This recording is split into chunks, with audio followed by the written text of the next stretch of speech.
কেমন আছেন সবাই? আশা করছি সবাই ভালো আছেন।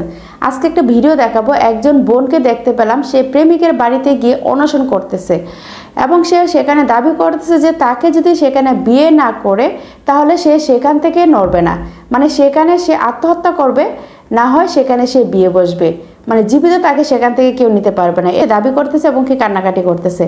এখন আমার কথা হচ্ছে, তোমরা বিয়ের আগেই প্রেম করো, যদিও আমাদের ইসলাম সেটা সমর্থন করে না, তারপরেও তোমরা এটা করো। করার পরে শুধু সেখানেই সীমাবদ্ধ থাকো না, তোমরা কি করো, আরও ঘনিষ্ঠ হয়ে যাও। কেন তোমরা বিয়ের আগে এগুলো কাজ করো? করার পরে যখন ছেলেটা তোমাকে মানতে চায় না, কারণ ছেলে সব কিছু তোমার কাছ থেকে পেয়ে যায়, তখন আর তোমাকে তার প্রয়োজন পড়ে না, তখনই কিন্তু সে চলে যায় তোমাদেরকে ফেলে রেখে। আর তোমরা কি করো, তাদের বাড়ি থেকে অনশন করো, নিজেদের মান সম্মান হারাও, ফ্যামিলির মান সম্মান হারাও। মানে তোমরা একটাবার চিন্তা করো না যে তোমার এই ঘটনাটার জন্য তোমার ফ্যামিলি কতটা ইয়াতে থাকে, মানে তাদের কতটা মান সম্মান যায়। যদি তোমরা সেটা বুঝতা তাহলে হয়তো কেউ এরকম করতে না। যাই হোক দর্শক শ্রোতা, এই মেয়েটা সে কি বলে এবং কি করেছিল বা কি করবে সে সম্পূর্ণ তার মুখ থেকে শুনে আসি।